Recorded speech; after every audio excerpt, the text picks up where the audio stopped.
Welcome to the deep dive. Great to be here. Today we're jumping into a really foundational text from West Africa. It's called Masâlik al-Jinân, the Itineraries of Paradise. That's right, by the Senegalese scholar and, well, major spiritual figure, Cheikh Ahmadou Bamba. And to help us navigate it, we've got excerpts from the book itself, plus a study by his grandson, Dr. Seren Sohaibou Kébé. Which is incredibly helpful, yeah. It really illuminates the text. Masâlik al-Jinân is seen as one of Cheikh Bamba's major works, a real guide. Okay, so our mission today is basically to pull out the key ideas, ethics, knowledge, devotion, give you a way into this really important piece of African Islamic thought. It's something that honestly often gets overlooked. It really does. There's such richness there. Right. Okay, let's unpack this. So where do we start? The beginning, I suppose? Yeah, the opening. It starts, as you'd expect, with praises to God, blessings on the prophet, the traditional stuff. Standard practice. But here, it feels like, I don't know, more than just going through the motions. These first verses, they almost read like a mission statement, right? An invitation to this inner journey, focusing really intensely on the heart, on ikhlas. Sincerity. Absolutely. Yeah. That hits you right away. He makes it crystal clear, even in just verses 3 and 4. What does he say there? Basically, that God looks at the hearts, the intentions, not just, what things look like on the outside. Ah, okay. So that's the foundation he's setting up. Exactly. It's the bedrock for everything that follows. The why matters more than the what. So the intention, that's the key thing. Precisely. And he links that directly to purifying the heart, the Jinân, as he calls it in verse 9. Jinân. The heart or inner state. Yeah, the inner reality. Yeah. He's saying pure intention is the only way to really cultivate that. Without it, even actions that look good are, well, they're empty, just hollow gestures. Right, right. The inner state gives meaning to the outer act. Makes sense. And then he takes this idea of sincerity and connects it all the way to tawhid, to divine oneness. How does that work? Well, this is where he makes a really, really important distinction. He talks about the theological tawhid. Okay, like the textbook definition, understanding God as one. Exactly, the kind you learn from books, citing others. He mentions Lasani, for instance, in verses 11 to 16. That knowledge is vital, no question. Yeah. But Masâlik al-Jinân is really aiming for something deeper, a lived tawhid, an experiential one. So not just knowing about it, but actually feeling it. Realizing it. Yes. Yeah. That's it. It's about purifying the heart so much that you actually start to experience that oneness in your awareness and how you act. It's his inner transformation that the book is all about, moving from just believing it to embodying it. Wow. That sounds like a very personal journey he's inviting people on. Definitely. And at the same time, he's making sure to anchor it, ground it in the tradition. Oh, absolutely. You see that really clearly when he starts citing the big names, Al-Ghazali, Ibn Allah. That's around verses 18 to 24. Showing he's not just making this up. Right. He's building on a solid foundation, showing respect for the masters who came before, standing on their shoulders, you could say. And he even says his work is a kind of versification of Ali Dali's Khatamat Tasawwuf. Yeah, which is fascinating, isn't it? On one hand, it's showing deep respect, making those teachings maybe more accessible, more memorable through poetry. Poetry sticks. It does, but it's also, well, it's also a subtle assertion. He's not just copying. He's taking this core text and reshaping it, adding to it, basically saying this foundation is vital, but here's how it needs to be understood, how it needs to be applied now in our time. And speaking of his time, he seems really aware that he might face pushback, right? There's that part, verses 46 to 54. Oh, yeah. Where he anticipates criticism, even mentions his color, calls himself student, and his era. It's incredibly direct. He confronts it head on. Any potential prejudice based on race or, he's not from the golden age kind of thinking. And how does he respond? Powerfully. He goes right back to the Quran, verse 48, stating that fundamental principle. The only thing that matters in God's eyes is taqwa, piety. Not your skin color, not where you're from, not when you lived. Exactly.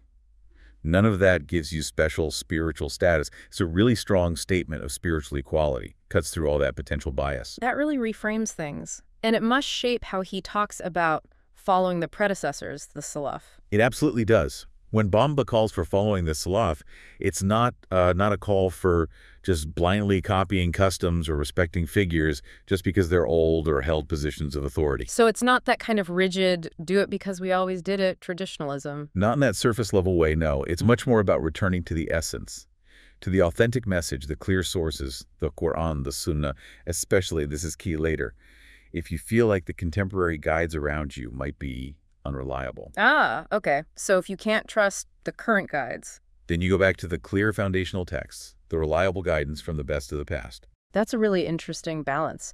Respecting tradition, but also being critical and discerning about its present state.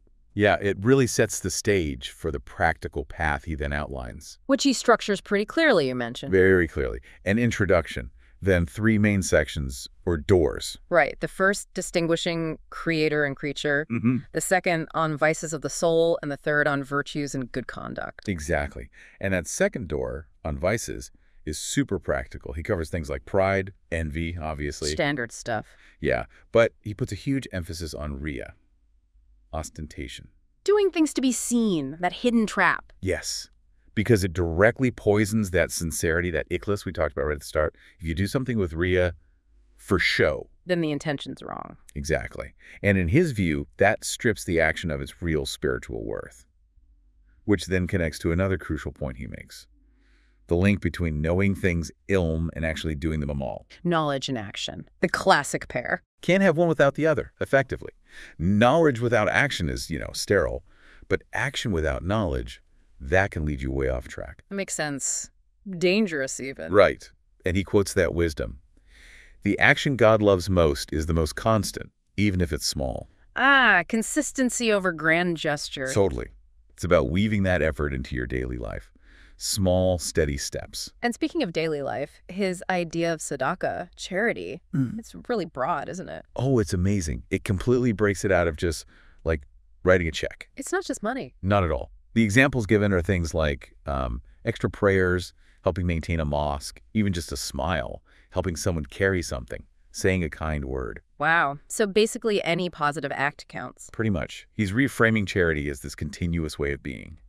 Every little positive thing you do, every kindness, is an act of tzedakah. It makes it accessible to everyone, every single moment. That really shifts how you might think about your day-to-day interactions. It really does. It asks you, how many chances for charity are just passing you by because you don't recognize them as such. Good point. And underlying all these specific teachings, the Quran is always central. Absolutely central. The absolute foundation. He stresses not just, reciting the words, but understanding. Meditating. Yes, and applying it, teaching it. He even warns people, don't let other litanies or devotional practices, no matter how good they seem, replace your engagement with the Quran itself. It's the primary source. Yeah. Irreplaceable. Okay. And what about for those seeking like a more intense spiritual path? He talks about tasawwuf, Sufism. He does. He sees it as necessary, as valid, but also incredibly demanding. It's not a casual thing. What does it involve, according to him? He points to pillars like silence, hunger meaning moderation, not just literal hunger, but reducing attachment to material things, vigilance, like constant mindfulness and isolation, finding time for solitude and reflection. Sounds rigorous. It is. For Bamba, being a real Sufi isn't about the label or the clothes. It's about the intense practice, putting knowledge into action, detaching from worldly distractions, that inner striving.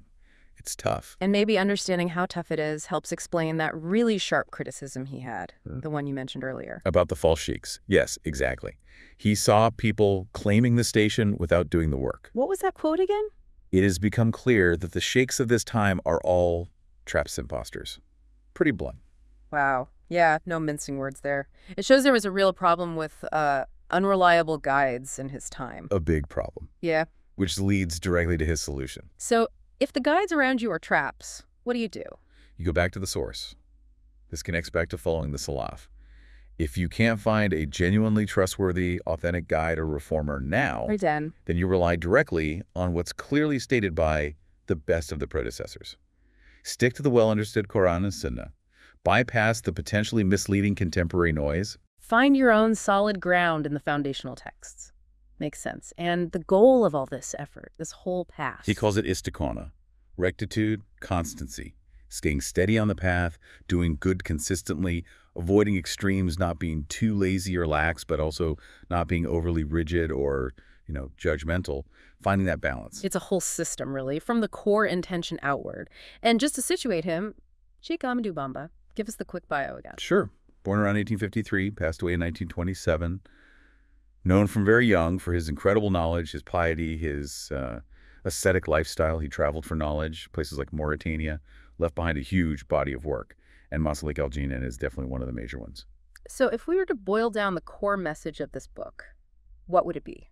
I'd say it's a powerful, urgent callback to sincerity ikhlas, a demand for balancing knowledge with action, and a constant reminder to be spiritually vigilant, to be discerning. Especially discerning about guidance. Yes, discerning in a world where, as he saw even then, things aren't always what they seem, where authenticity matters, but isn't always easy to spot. And that message, I mean, it feels incredibly relevant today, doesn't it? Absolutely. Think about it. Our age of, like, information overload, social media personas, countless voices claiming truth. Yeah, how do you find reliable guidance? How do you know it's real? His call to get back to basics, to cultivate that inner sincerity and discernment, it offers a real framework for navigating all that. It really does. And there's that one last thing, that very personal element in the book. Yes, his request. For prayers, he actually asks the reader. Yeah, multiple times. Yeah. Starting early on, verse 34, and again near the end, verse 701, he asks anyone who reads the book, copies it, even just borrows it, to pray for him. It's quite touching, isn't it, reaching across time like that? It really is. Which brings us to maybe a final thought for you listening right now. How does that request, that personal plea for prayer from the author centuries ago, how does that change how you read a text like this today? Does it make it feel less like just history or theology and more like a connection, a personal invitation from someone? And maybe, does it prompt you to think more deeply about your own spiritual journey and how you seek out and recognize genuine guidance in this very complicated modern world we're all navigating?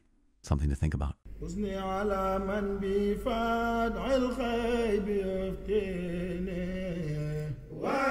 As-Samadiyya TV vous présente une toute nouvelle application avec beaucoup de fonctionnalités.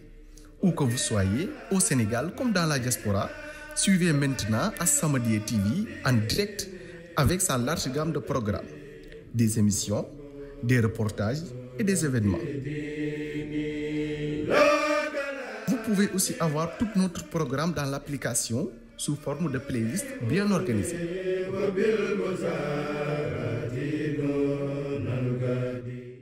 Téléchargez maintenant As-Samadiyya TV sur App Store ou Play Store.